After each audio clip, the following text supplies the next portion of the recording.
Welcome to the Apple Insider Podcast. This is your host, Stephen Robles, and today we're going to talk more about Apple's coming VR headset. It looks like it might be coming at WWDC. Tim Cook zoomed from Coachella to India to open 2 new Apple stores over there. Apple's savings account is now available, well, at least if you're in the US, and a ton more. This episode is brought to you by our friends at Bluetti, Fast Growing Trees, ZocDoc, and Collide. And joining me is sorrowfully someone who does not have Apple Savings Card account, William Gallagher. How's it going, William? Well, it's been a roller coaster week kind of thing. Happy at Apple, unhappy at Apple. Then you rub in the whole Apple Card thing. But no, I'm bigger than this. I'm fine. How are you? Yeah, everybody's celebrating the savings card, and then I tweet about it, I mastodon about it, and then out of the woodwork, it seems all these UKers and Canadian, because it's not available in Canada either. It's US only. A mere 4 years on, after Tim Cook saying it will roll out internationally, it's just you. Wait, has it been 4 years? 2019, it either came out or was announced, and very soon afterwards came out. So, oh my word! Yes. You have been suffering in silence for 4 years. Well, not really silence, because you talk about it all the time. Yeah, that's what I'm not.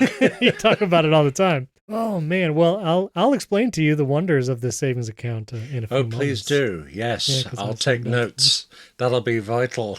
So one day, once the interest rate has gone down to like 1% APY, you can do it then. I am genuinely interested. If Apple Card were in the UK, I would have one, and I know from what I know so far, I would use Apple Savings. Why not? It seems like a no-brainer in a way. Yeah. But is it? When you're there, are you actually using it? Is it working for you? Is there any catch that we don't know about? Well, all right. Well, let's get it. We'll get into that. I'll do the savings account in a few moments. I did want to thank some 5-star reviewers. Beely Kid from the USA gave us a 5-star review, and then Alex and Everything and Techman4405 from the USA. No UK representatives this time, William. No, just kidding. You guys provide us like it's 80% of our 5-star reviews, so no shame over there. Okay. Yeah. Have you ever rated the show? Now that I'm thinking about it, I've never seen William Gallagher on those reviews. Well, that feels awkward. I mean, this is your show. I'm just a guest who rocks up every now and again, and I very much like that. But yes, if I went to one and said, you're fantastic or something, it might look a little crawly, a little bit. No, I'll tell you what. I'll go in there. I'll leave it a 5-star review, but for you specifically, and I'm Wes as well. I'll mention you and Wes. Right. It'll be like a little secret love note here in the Apple Podcast 5-star reviews. Then you can leave one and you can say something nice about Wes. You don't have to talk about me. Yeah. Oh, okay. That's a good catch. When you said you can, I felt that was like, you will. But then you modified it a bit. That was, okay. Yeah, no. Don't say anything nice about me. That's fine. You'll probably never do it. But I'll keep my eye out. I get an email every week and I see all those reviews. Are you heading over to India to visit these new Apple stores, William? Of course I am. Yes, absolutely.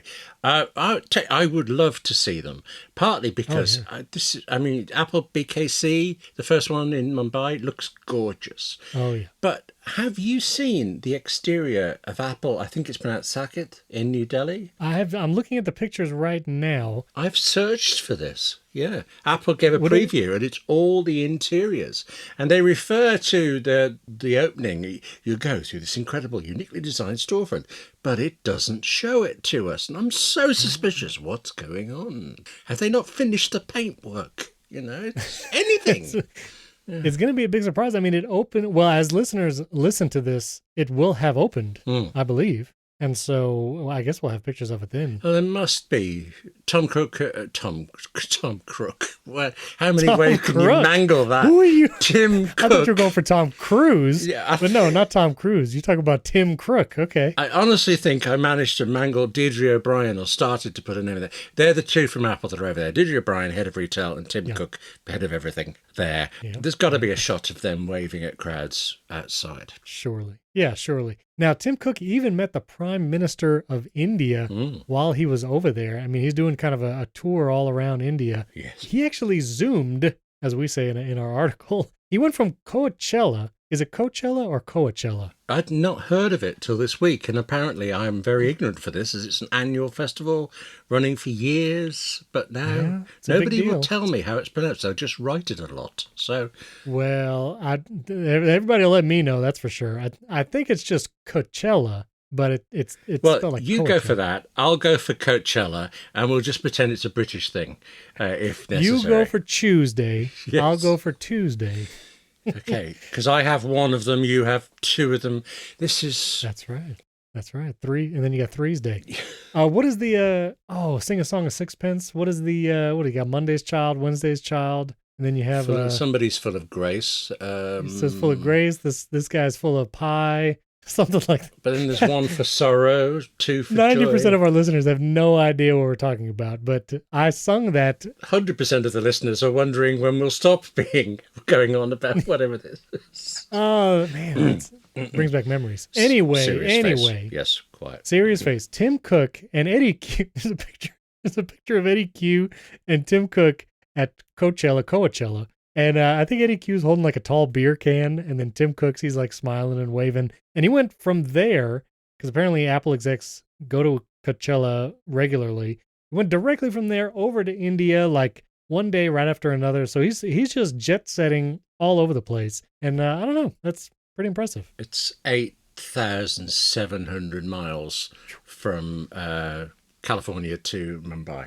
So that's a long way. You said that about Eddie Q with a beer, relaxing. Every funny. photo I've seen of Cook, he has a bottle of water. And you think, well, maybe that's how he can get off a plane after that. So. Well, maybe it's tequila and we just can't tell. You know what I mean? I take who your knows? point. Okay. He's always smiling. He's always smiling. True. Yes. I'm just saying. Now that's something for the rumor mill of the Apple rumor mill. Tim Cook has got tequila in his water bottles. There you go. Right, so tequila in the water bottle, Apple Car in blue on Tuesday. It's a growing list of rumors. Monday's Child. That's right. Indeed. That's right. Well, all right, let me give you a rundown here, William, because I know you've never heard of the Apple Card. But the Apple Card is a credit card from Apple by Goldman Sachs or Sachs. I'm going to struggle with pronunciation today. I'm not sure. Can you tell any difference in how I sound today, William? I was just curious. Well, you mentioned tequila and things did cross my mind about the rest of your day, but Socks and Sacks are very, very different. I mean, Goldman Sachs, I think, right? Yeah, I want to see a Dr. Seuss story about Goldman Socks. You know, that could be a modern day. You know, old stories are being rewritten to make them modernized and take out problematic things. Why not plug in a financial company into a classic? Okay, did that get me out of the whole question of whether you sound different or not? Because no, that was great. No, I'm recording standing up. I'm trying something a little different today, so I'm curious if my energy was a little different. Okay, totally not where I thought that was coming from. Good, that's healthy. Yes. Yeah, I'm trying it out. Anyway, Apple Card. I know you've never heard of it. It's this credit card. You got it in the Wallet app. Well, the Apple Card savings account. You know, we had a leaker saying that it was coming out on Monday. He was poking around in the code. He was accurate. It launched this past Monday. You could sign up in the Wallet app. There's no iOS update or any kind of software update needed or even app update. It's just something that kind of happened on the server side for the Apple Wallet app. And in the Wallet app, again, if you have the Apple Card, sorry for everyone not in the US, but you go to your Apple Card, you hit the little 3 dots in the upper right-hand corner, you go to Daily Cash, and under Daily Cash, you'll then see a savings option. And you can choose to set up the savings account and automatically put whatever Apple Cash you earn from various transactions, which is that Daily Cash. Remember, you get 3% when you use an Apple Card at the Apple Store, if you're in the US. You get 2% every time you use Apple Pay with the Apple Card, at least if you're in the US. And then you get a 1% daily cash back on anything else, even if you just swipe your Apple Card like an animal at a gas station. I am curious, what happens if an American comes to a British Apple store and buys something on an Apple Card? Do they still get the cash back or not? I'm terribly curious. You would expect imagine it, so. But it might not be. I'll have to travel over there and try it out. Mind you, all Apple prices are better in the States than in Britain, so you'd have to be really needing it in the UK before you would buy it here to find out. So, yeah. Right, that's true. Yeah. Now, here in the Wallet app, right under my savings account setup, it actually says, friends can earn $75 daily cash. Invite friends to Apple Card with the button below. Once approved, they'll earn $75. I'm going to invite you, William. I'm going to see what happens. Okay. I'm going to send you an email here. I'm inviting William Gallagher. And you let me know what happens. I'm not going to get too excited about this, but this thing of setting up a new savings account Yes. for it through this, I presume that's like any bank savings account. There's some kind of check on you or something. And even though I presume it's quite quick, is it automatic? Is it? Oh, hang on. Here's the exciting email. And What happens when you tap it? This is live follow-up. Apply. Get in. Apply now. Wait a minute. Well, it's going to fall over, but I've hit apply now. Yes. And there is a lot of credit terms and conditions.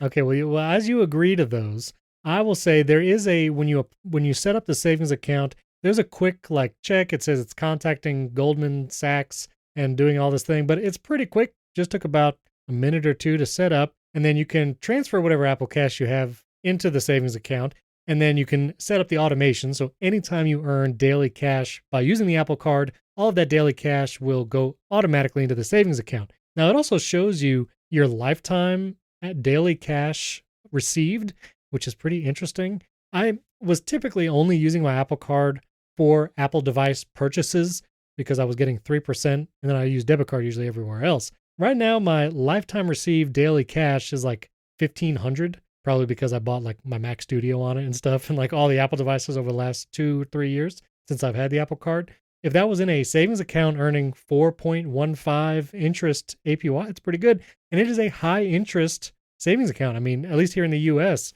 you can't really get 4% interest in just a regular savings account at a big bank. So pretty high, interest rate. Have you signed up yet? Were you able to sign up? Apple Card is only available in the United States. Oh, man. Well, we tried, William. Yeah, thank you for that. But in the meantime, Apple makes a big point about that high yield rate, saying it's 10 times the national average. And apparently, yes, that's true. But the national average, the Fortune magazine, totally independently, a couple of weeks ago, did a survey of high yield rates before even this came out. And they found 10 that were more than Apple have come in at. So I think the lowest was 4.25. And they're all banks that I hadn't heard of and things. And I don't know if that's just because I'm not in the States. They might be better known there. But you're right, they're not the big banks at all. But these things are available. Do you guys have credit unions, regional banks over there in the UK? We have a thing called a building society. And I'm never quite clear of the legal difference between there and a bank. But there are some. So imagine it's the same. Credit unions here in the U.S., it might there's such thing as a mid-Florida credit union down here in Central Florida. It is not a national bank. It just has physical branches here in Central Florida.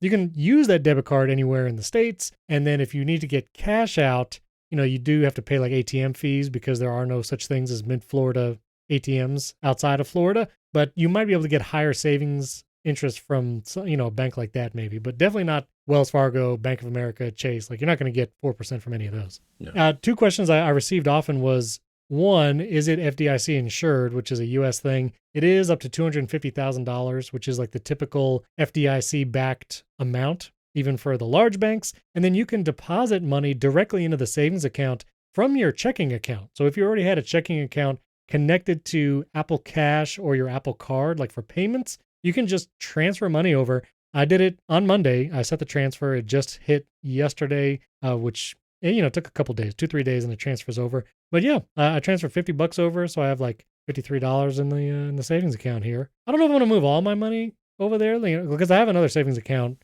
with my big bank. I don't know if I want to move that over to the Apple one. What would you do? Would you go all in on the Apple savings account? No, I don't go all in on any one thing for it, but it is the most tempting. Except a couple of days to make that transfer. That was, here in the UK, it's routine for you make a transfer and it says online, it'll be within 2 hours. But it's almost every time I've ever tried, it's been instant for it. But it takes days, bank to bank. In the States, I mean, these guys, they're negotiating behind closed doors. You got the mafia to deal with, so it takes a while. Oh, fair enough. It takes a while. Okay, well, as long as they keep him busy, exactly. Your money is out of your one account and not in your other account in the ether for 2 days, gaining interest for the bank. I see why they do it now. Okay, right. Yeah, there is an interim period, maybe just a day or so, where it's where'd the money go? And then it just appears, but.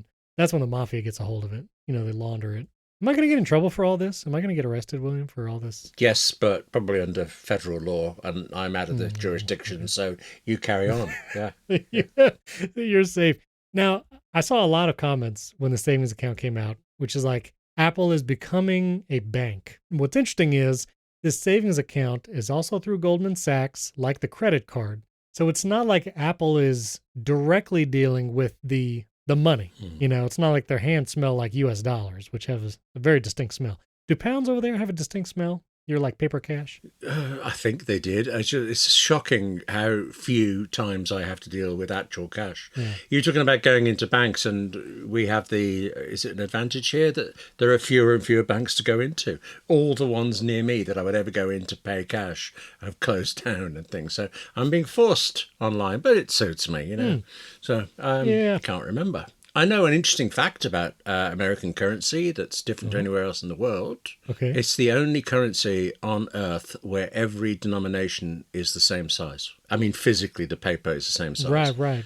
The dimensions of the bill. Yeah, and that's why you get scams where people buy $1 bills and somehow get the ink off and print $50 bills on them instead, and things like that, which is great in crime stories. That's right. Probably slightly illegal and very, very messy in real life, but That's why you got a Frank William Abagnale. He's taking the labels off bottles and making checks. Well, you ever see that movie? No. You ever see the movie Catch Me If You Can?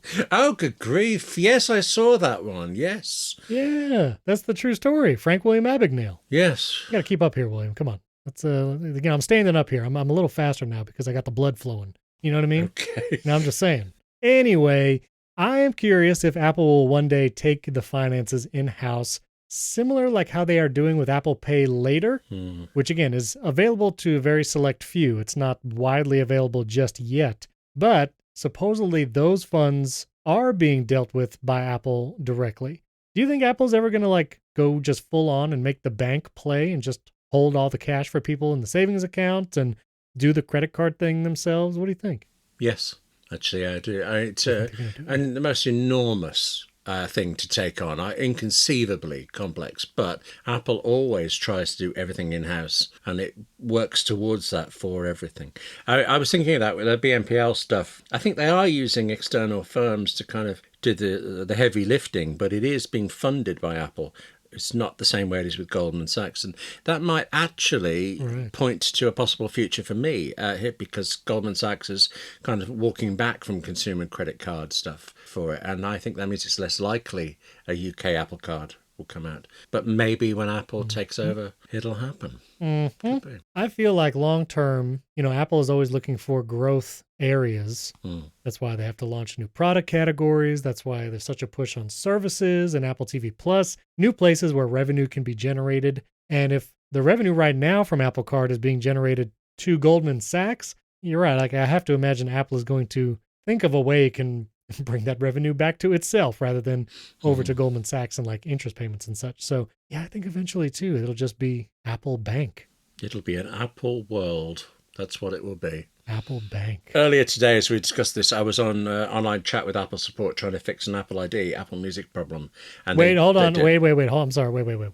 Yeah? You just call it iChat? No. Apple ID, Apple Music, support, online chat. Okay. Now our listeners can go back 10 seconds. I think I'm pretty sure you said iChat. Great application. Hasn't been around in a decade, but okay, go. I'm too young to remember iChat or whatever you just said. In the process of fixing my problem, and I would like to give a shout out to Denise, whoever she is in Apple support. She fixed this, what I think is a really convoluted problem, sorted it out, no problems, and bless her and the entirety of Apple for giving me back Apple Music after my own silly mistake early on. Different story, not going in there. But along the way, they have kind of automated responses. Can you wait for a moment while I check this? Kind of things that text expander snippets. One of them was thanking me for being a fantastic Apple customer. And I thought, oh, look at that. I felt oddly caught out somehow. How do you know? What am I doing? What's fantastic about it? I just buy your stuff. What's going on? They see all the things you bought over the years. They see all the purchases. They're like, well, yes. Actually, you are a great customer. This episode is brought to you by Fast Growing Trees. Breathe some life into your own backyard with fastgrowingtrees.com this spring. From shade to fresh fruit to privacy and natural beauty, Let FastGrowingTrees.com help you plant your dream garden with their expert advice and fast, reliable shipping. Guys, I've used Fast Growing Trees several times in the past, and I just had another order. Me, the whole family sat down and we chose some plants to put in our backyard. We got a golden raspberry tree, a dragon fruit cactus, which was pretty cool, and something with peanut butter. I forget the exact name, but I saw a fruit with the word peanut butter in it, and I said, I have to have it. It's so easy. They come right delivered to your door, so you don't have to go to some hardware store and get dirt all over your car or your truck. It just came nicely packaged in boxes. You take them out of the box, they're in a pot already. You can transfer that into the ground or keep it in a pot there on your patio. And it's just a really fun experience to get some beautiful plants or fruit trees really easily. FastGrowingTrees.com's plant experts curate thousands of easy-to-grow plant, shrub, and tree varieties for your own unique climate. Mayor lemons to evergreens and everything in between. And sometimes it's hard to know which plants will do best, but FastGrowingTrees.com will get you customized recommendations based on your specific needs. Plus, their plant experts are always available to keep your plants growing healthy throughout the season and beyond. And with Fast Growing Trees' 30-day Alive and Thrive guarantee, you know everything will look great fresh out of the box. So join over 1.5 million happy Fast Growing Trees customers, including me. I paid my own money to get some Fast Growing Trees because they're a lot of fun. So go to fastgrowingtrees.com/AppleInsider now to get 15% off your entire order. I used our link too when I did my order. Get 15% off at fastgrowingtrees.com/AppleInsider. Our thanks to Fast Growing Trees for sponsoring this episode. This episode is also brought to you by Bluetti. Bluetti has announced their whole home power EP900 and B500 system is coming to the US in May of 2023 and has already launched to thousands of European families right now. Bluetti's EP900 system can be an emergency backup power to get you through blackouts or work with existing solar roof panels and provide that power storage system to reserve the surplus energy for night hours or to sell back to the grid and even make money. The Bluetti whole home power system can be installed indoors or outdoor installation is both water and dust resistant. You can use the Smart Bluetti app to easily control and monitor your system, and it comes with a 10-year warranty. Honestly, living in Florida and with the amount of hurricanes and blackouts we have experienced, I would love a battery system like this to power the home. To learn more, visit BluettiPower.com. That's BLUETTI Power.com. And the link is also in the show notes. You can learn more about their current offerings and purchase the new EP900 and B500 systems when it's launched here in the US. Again, that's BluettiPower.com. And you can also find that link in today's show notes. Our thanks to Bluetti for sponsoring this episode. In addition to the Apple Card savings account, there was actually another kind of server-side change. This was, again, no iOS update, no app update. But if you had opened your Home app this past week, I think this started on Tuesday, or Tuesday, as you say, William, that it would have the little flag, this little banner pop up saying that you can now enable the HomePods in your house. This is called a safety and security feature. There's a new sound recognition that will detect smoke or carbon monoxide alarm sounds that happen in the home, and it will alert your other home members, and you can even check in when that happens. So if your smoke alarm goes off in the house and you have this enabled, your HomePod microphone hears it. It will send your phone a notification, even if you're outside of the house. And from that notification, you can actually check in and listen in on the microphone that detected the smoke alarm or carbon monoxide alarm, see what's going on, do like an intercom thing. You can ask, is everybody okay? Anything going on? And it just popped up, and you can just enable it, and there you go. Did you see this on yours? No, but because of my aforementioned Apple Music problem, my HomePods have been unplugged for 90 days, which has been murderous. But like 3 hours ago, I got Apple Music back, and I will be restoring HomePods to their rightful place, and will then hopefully discover it. Yes. Okay. No need to ask me what was going on. There's no need. It's perfectly fine.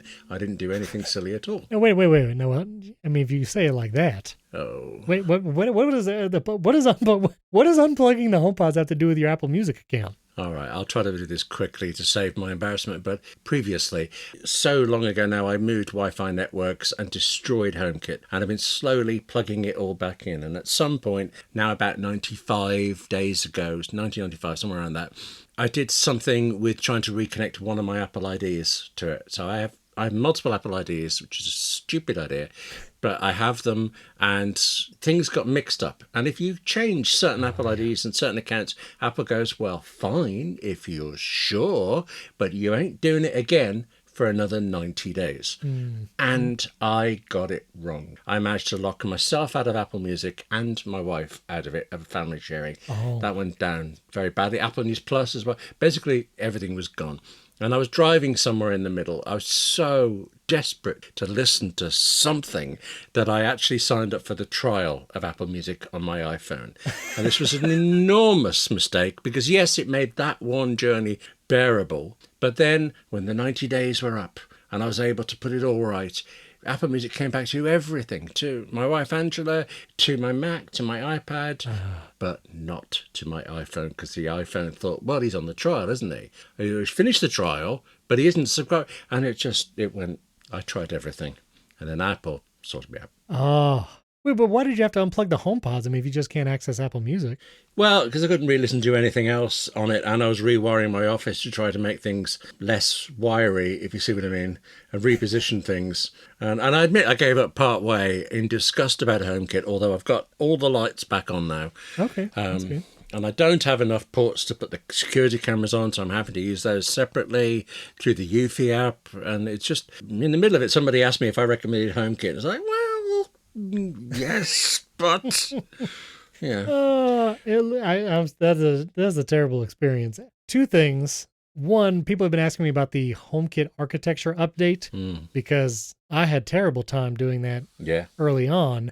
I will say, since 16.4.1, I had already updated my architecture, but I will say all of my HomeKit devices, even the Leviton switches that would sometimes lose connection for whatever reason, all solid. Like, it has been super solid since 16.4.1. I recommend, if you have not done the HomeKit architecture upgrade because you heard my horror stories, I think you can go ahead. You can go ahead and do it. William has a different horror story, so take it what you will. I think your horror story is Apple-based. Mine is finger trouble. I slipped on the wrong ID. Well, here's the thing, William. I want to absolve you of some of this because I feel like you make one false move when it comes to either your Apple ID, your media and purchases account, which can be different at times. Yes. Sometimes that's different.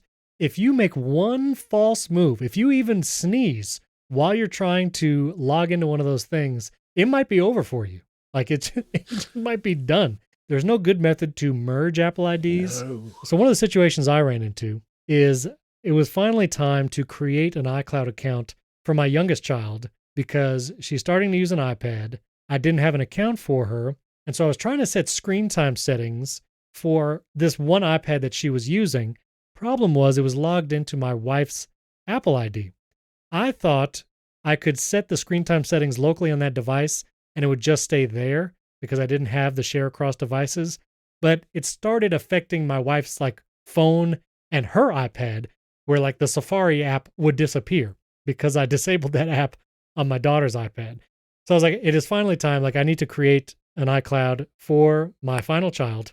I had to kick one of my other family members out of the iCloud family. It was it's an emotional day. Sorry, not to pry here, but you did just say final child. Have right. you been divorced because of this? Is this what's going on here? No. It is just we're not having any more children as far as I know. Okay, I just don't want to pry about how badly this affected your relationship. This destruction of your wife's entire iPhone. Willful abandonment of your tech duties. I mean... So here's the issue. I did not factory reset the iPad my daughter was using, which had a bunch of apps downloaded over the years from my wife's iCloud account that has been logged into that iPad forever. Silly me, I thought, well, let me just log out of my wife's iCloud account, make sure all of her data is off, and then I'll create a new child iCloud account and put it on this iPad. I did that, and it works okay. I created a new child account. She's now in screen time. She can send requests. I can approve it from my phone. Everything's working there. But the annoying part is any app that was ever downloaded under my wife's iCloud account, whenever it just wants to get updated in the App Store, it prompts for the password of my wife's iCloud account because the app was downloaded when her iCloud account was logged into the device. And even worse, I think I told a story on a few months ago. My wife actually had a different email and different account for her media and purchases than her iCloud account. And I knew that was going to be a pain in the neck. I knew it was going to be annoying to like get those together, because your Apple Music playlists get washed and all this kind of weird stuff. But I finally did it. I got her media and purchases account to be the same as her iCloud account, the same email address. But there's still some apps, I guess, that have been downloaded on the even older iCloud account that my wife was using that we can't log into because for whatever reason, the password is not being accepted. So every once in a while, there'll be an app that updates. It'll say, put in the password for this iCloud email that no one is using now and we can't get into. And it's like, well, and the answer is, William, very elegant Apple answer here, is to delete the app entirely, reinstall the app. But now because it's logged in with my child's iCloud account, it is now quote unquote downloaded under her umbrella and everything's fine. I feel like there should be a better system for that though. Like, can't the iPad just kind of like shift the ownership of the apps over? We're all in the same iCloud family. Like we all share purchases. I don't understand. Is this the kind of thing that makes you think maybe Android is better after all? No. Listen, I've used the Google Family setup or whatever, or the family thing to try and manage Android devices. It's okay, but it's nowhere near as robust, especially in like a lot of the screen time granular controls. All that to say, it's not all your fault, William. If you have one finger fumble when it comes to iCloud accounts and media and purchases accounts, like it can be over for months. So where are you now? Are you still waiting for this? Like, no, it's sorted. It's great. Well, actually, on the 90th day, you would go in and it would say, up to then, you can't change it for another 12 days, another 10 days, whatever it was. On the day itself, it was horrible. It came up with, you can't change your Apple ID for another percent days, percent kind of thing. That was the error message for it. But nice. I figured I'm right on the cusp. This must be the minute it's supposed to be happening. So I came back 2 hours later, did it, and the world reopened up. My world is full of music again. Wonderful. Thank you to this Denise on Apple support. So, well, very, very good. I'm truly shocked how much I missed Apple Music, and also a bit appalled by the fact that I used to have, so much music that I bought over iTunes, and it must be on a drive somewhere. Where is it? I couldn't find any of it. So, and that's something Wes was trying to tell me. I should probably back up my music library because I have a lot of tracks of recordings that I've made back from like my college like orchestra days. Yeah. Recordings that I did, and I have those MP3s and they're synced to iCloud Music Library, but I don't have them anywhere physically. They're not on a drive. They're not burned on a CD. And so I know I should probably back them up, but yes, it just so rarely messes up. But then when it's gone, it's gone. Do you have your photo library downloaded locally somewhere? No, I have multiple backups of photo libraries over the years, and I must have everything on at least 3 drives. But I honestly get very confused by Apple Photos and things, and I tend not to use it very much. Most of my photography is video, and I deal with that. I take an immense number of shots for projects I'm working on, but then once they're published, I don't care about them anymore, so I just let my phone fill up and I don't bother looking around for much. Although I did spend an hour this morning trying to find a shot of a train track that would have been just perfect for a project, and I took it especially for it and can't find it now. Wait, so, do you back up your photos to iCloud? Probably not, no. Really? A long time ago, I did a lot of photography and I used Aperture. Oh, yeah. And I, unfortunately, moved over to Photos and, this is back to me being accidental again, I imported my entire Aperture library at least twice. It might have been 3 times. So it's an incredible amount of duplicates. Does that count as a backup in some way? No, but I think the most recent Photos app updates, yeah, they really do help with duplicates. Yes, I wrote about that and I tried it out on my iPhone. So I thought, this is really smart. I'm going to have to get all these photos in one place and do this to it. And I kind of haven't got around to it. Okay, all right. That's another thing. I don't have my entire photo library downloaded locally anywhere. That's probably not good. No, we're not doing very well here, either of us. I thank you for making me feel better, or at least less worse. Well, so, yeah. Yeah. We'll talk about your Plex server in a second. Maybe we could talk more about backups. But that was the HomePod update. It was, that was the whole thing. CO2 and carbon monoxide alerts. I'm curious if they'll add other sounds, because if you create a shortcut on your iPhone, one of the triggers for an automation is actually sound recognition, and you can do things like dog barking, baby crying. Like you can set up, your iPhone can recognize a lot of different sounds And so I'm curious if they'll eventually bring those to the HomePod, which would be a lot more useful if you had like a HomePod mini in a baby room and it could literally alert you if the baby's crying rather than having to keep an iPhone or iPad in the room with them. So yeah, just curious if those features will be coming. And speaking of kind of shortcuts and automations, two things I want to mention. The Intercom Shortcut, I think I mentioned this before, but I have created a master Intercom shortcut for my home. And it is basically, I tap this shortcut and it comes up with 5 options in a menu.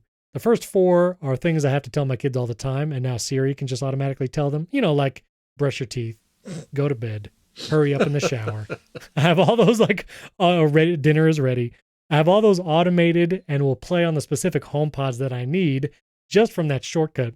But then I've also added a 5th option that asks for text input so I can type in a manual phrase and then it'll let me choose the HomePod around the house I want it to play on. So I can literally just type and hit it. And now listen, I know I can ask Siri to do this and that and send it to this room and it'll do it. But sometimes you just don't want to speak out loud. Sometimes you just don't want to talk to the HomePods. You just want to do it on your phone. And so I have a shortcut for that. So I promised the HomeKit Insider listeners for next week's episode that I'll put the shortcut in those show notes. And so I'll also create a version to put in these show notes. I do have a question. Yes. Do your kids have pre-programmed announcements that send back to you?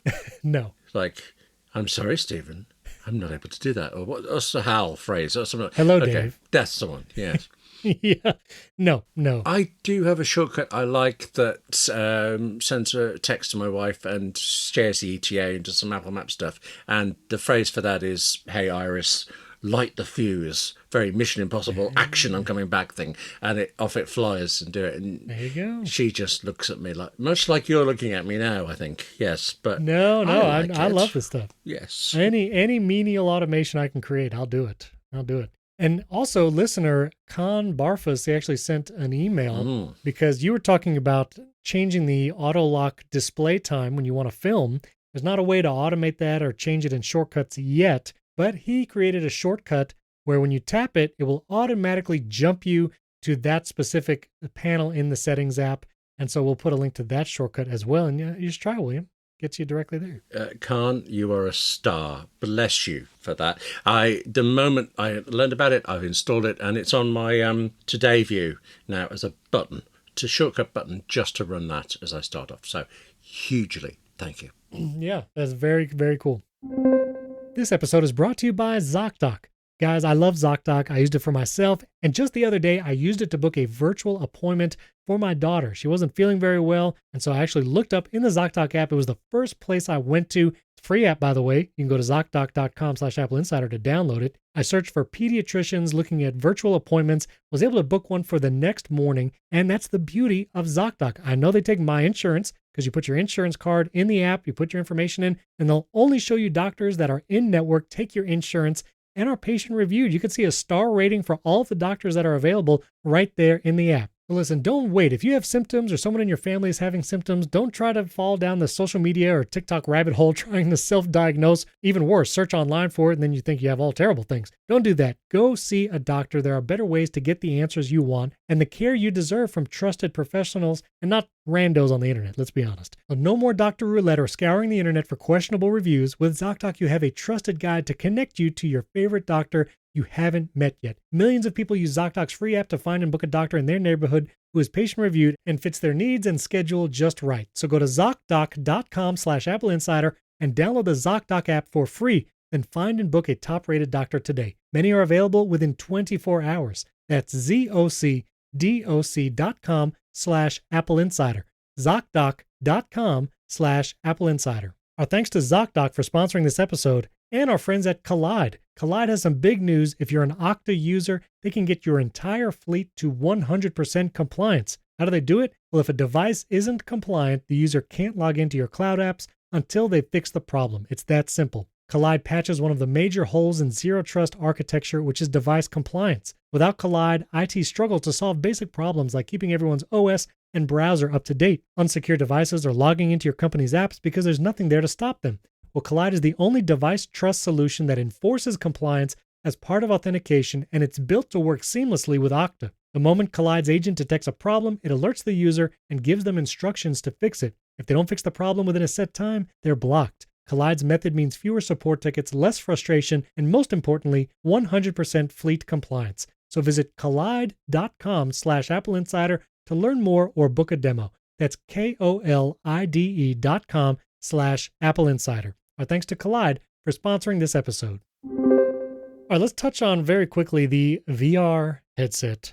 Mark Gurman is like all in. This is Mark Gurman from Bloomberg, typically very accurate, and he has been like VR headset coming at WWDC. I mean, this is kind of one of the most explicit pushes. I feel like he's been very confident, more than past years, because I feel like for the past 2 or 3 years, it's been like, oh yeah, VR headset's coming this year. This is like for real, it seems like. And the latest report from Bloomberg and Mark Gurman says that Apple is working on various apps, especially services like watching sports in the VR headset, which Apple TV actually in 16.5 is getting that 4-up sports game view where you can watch 4 sports games at a time. So it would make sense in the VR headset if you want to watch like 100 of them. Have you tried that? Sport. I have no interest at all in any sport. I mean, neither do I. The idea of watching 4 of them at the same time, I mean...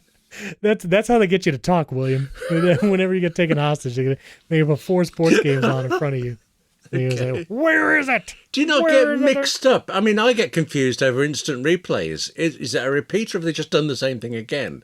Especially when it's from a different angle and things like that, if you're forced to watch this stuff. But 4 games, I would expect the ball to go from one screen to the next.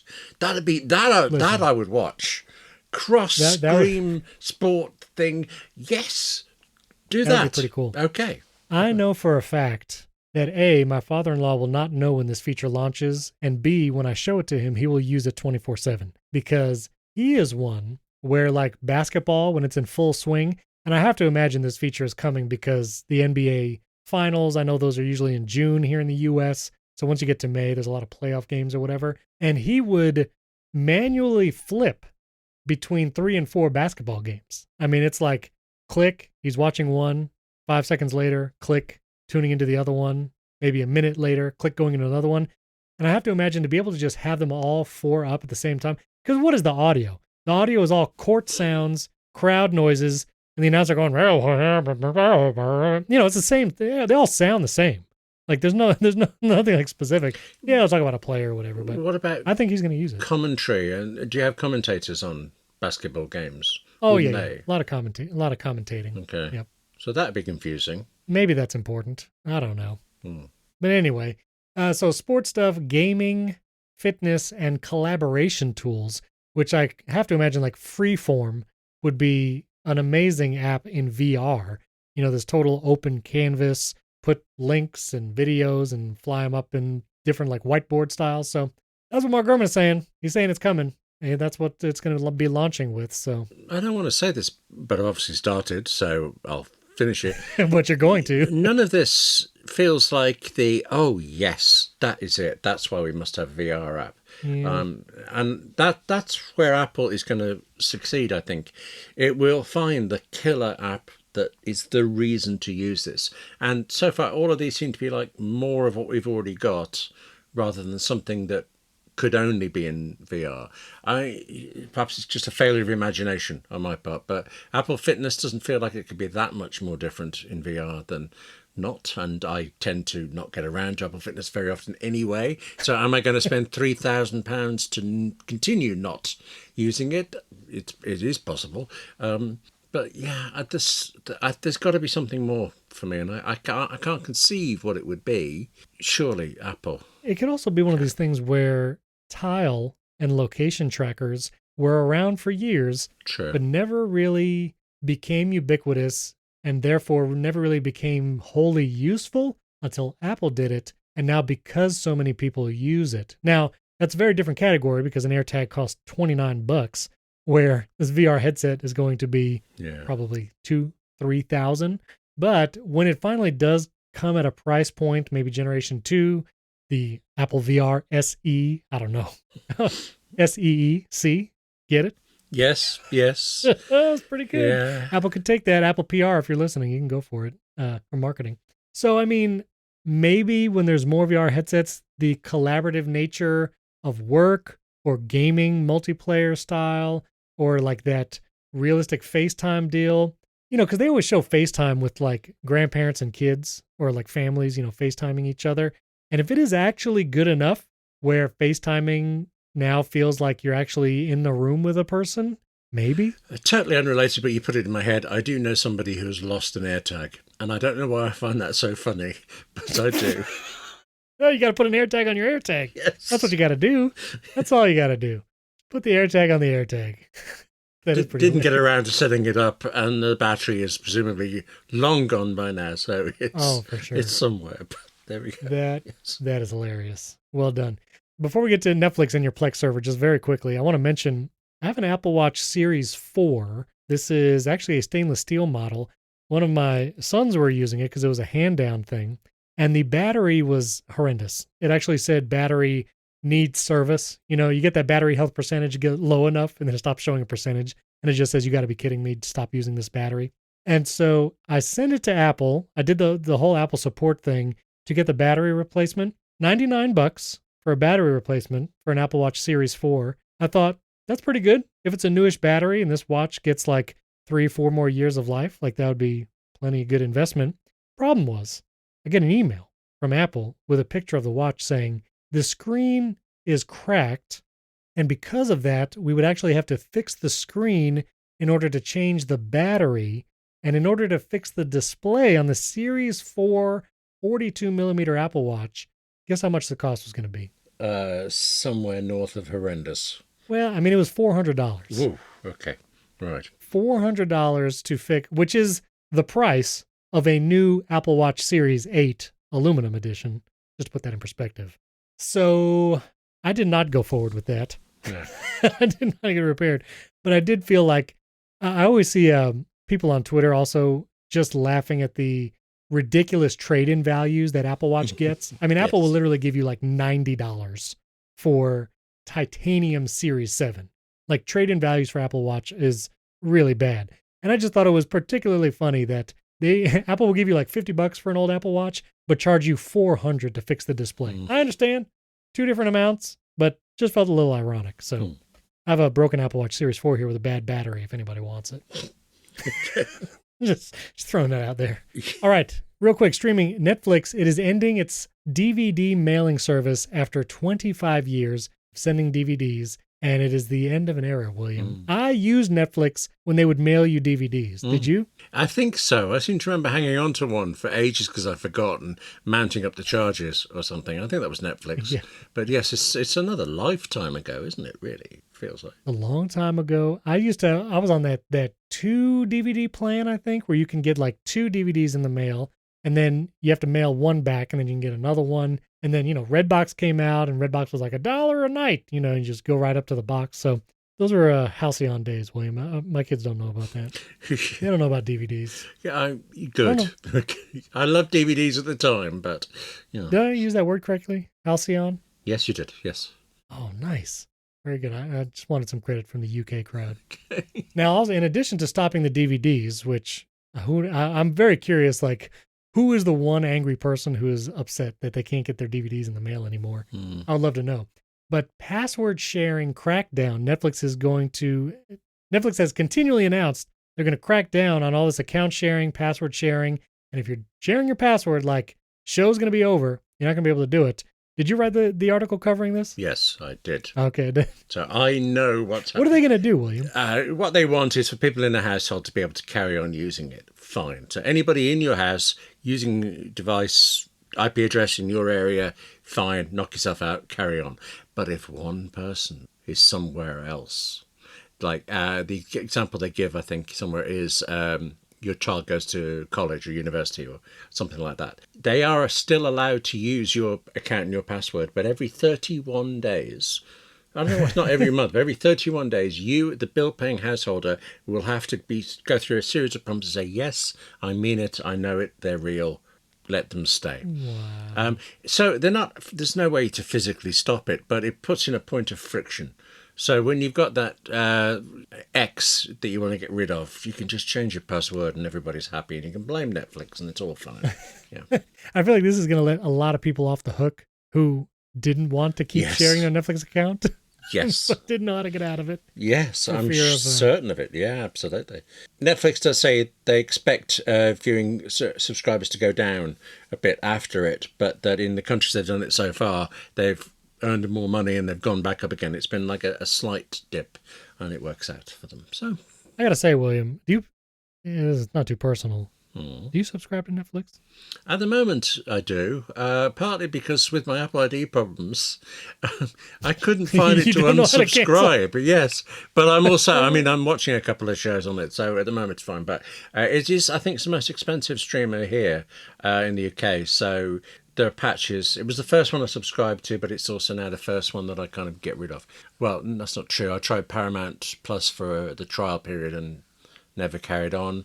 I come in and out of Disney as well, I suppose. But Is there anything you watch on Netflix? there's a show on at the moment called The Night Agent that I'm enjoying. Apparently, it's their number 6 English language top-rated show ever, and it's not wonderful, but I'm enjoying it. And I've just got into Superstore years after that was a thing. Okay. Yeah. So yeah, not very much. So it is highly likely to be cancelled again. But you keep an eye out. I was rewatching Timeless on it, and that was taken off a few weeks ago in the UK market. Anyway, just before I got to the end of the series as well. So Yeah, I couldn't really find a whole lot. I loved The Crown when it was, new seasons or whatever. yeah, After that, I was like, eh. Now, though, they have 4 pricing tiers, William. yeah. 4. $7 ads. $10 no ads, but 720p. $15 you get 1080p high definition, no ads. And then $20 is what you have to pay for 4K, HDR, all that kind of stuff. I don't know. Now they got games too. Whenever I was firing up the app recently and I saw games now. Oh, I hadn't noticed that. I knew that was around, but you actually see it in the app. Totally passed me by. Yeah, I saw it in there. So they're doing everything they can to try and give people a reason to stay subscribed. But I canceled mine. I'm not subscribed anymore. I was like, man. Did you see the Tetris movie, by the way? No, I keep intending to. It sounds like it's really good, so I'm looking forward to it at some point. But you should probably read the script first. have you seen it? Do you like it? Yeah. Yes, I really enjoyed it. Good. I enjoyed it. Okay. But I'm always worried to recommend things to you, William, because I don't know. It's sometimes. Tell me about your Plex server setup. So you said you were rewiring everything over there, and now you got a Plex server? This is a new development? I have a 10 terabyte hard drive that's collected all of the videos I've made over the years, and more importantly, all the incredible number of DVDs that I've collected over the years, and now have no other way to play them than to watch on my Mac with an external drive, which is a bit flaky. So I've been ripping them all. I'm not going to go into the legality of that. I think it's all right. It's personal use. I've bought them. They're mine. It's your use. Yeah. And I filled up the drive with just series after series, film after film. And it was plugged into my last Mac. My final Intel Mac was in the corner, and I just plugged it into there and would use it. But the connections have been a bit flaky for some reason. So about a week ago now, I rewired everything so that it ran off my Office Apple Silicon M1 Mac Mini, and it's been gorgeous ever since. I've been watching Fame from the start. Didn't mean to admit that out loud. Can you erase this? Anyway, without sudden stops, without Plex crashing on me, without just really slow to start anything. So, yay, Plex. When Plex goes wrong, it's really, really frustrating. But when it's working now perfectly, it's gorgeous. Yes. So you have... It's a Mac Mini with just like an external hard drive attached. Yeah. Yes, I just moved the drive over from the external drive from one Mac to the other Mac, reinstalled Plex on that Mac Mini, the application that serves it, and then went back down to my Apple TV set. Expected to have a problem actually with the Apple TV looking for the old Mac, but instead it went, oh right, you just want that one, do you? And off it went. Well, interesting. Yeah, I mean, I love my Plex server. I've got a Synology, when we moved into this new house, and run the Plex off of that. And I know I've probably mentioned this process before.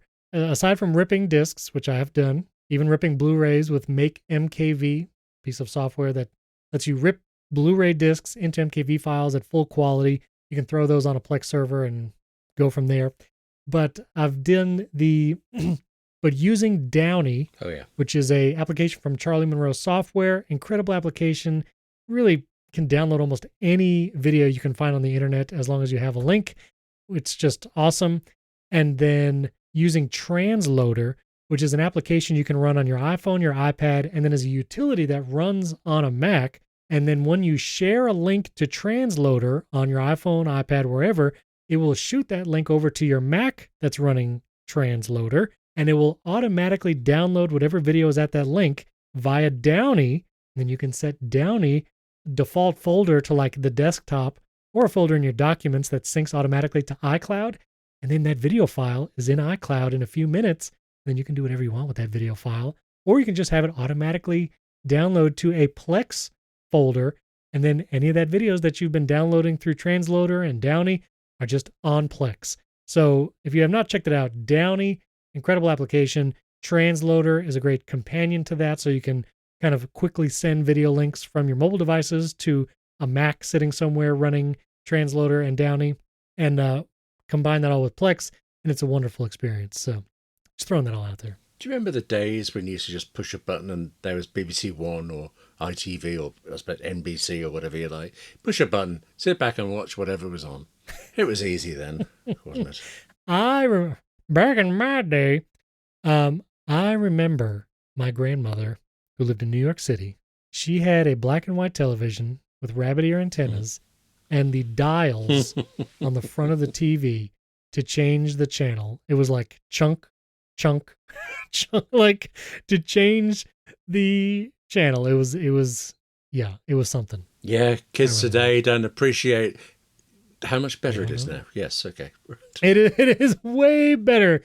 Imagine if you could show someone streaming services, like streaming entertainment, who was back in that day. And then, you put tinfoil, you crinkle it around the antennas, you get better reception. Yeah. I've been watching the original Doctor Who from the start, and I've for about a year now, and I've just finished Peter Davison's thing. And every now and again, I'm watching it on my iPad thinking, I saw this episode go out. This is unimaginable compared to how it used to be. This glass in my hand showing me the same thing. It's times. So actually, from time to time, that was more interesting than the episodes. But, on balance, I've enjoyed it. So. Well, anyway, that's very cool. I hope you enjoy your Plex server. Hope your HomePods can be used pretty soon again. You get your Apple iCloud situation resolved. We hope. We hope. Well, listeners, let us know if you got any fun shortcuts you got going on, or if you have something looking forward to, a killer app for the VR headset that Apple's supposedly launching at WWDC.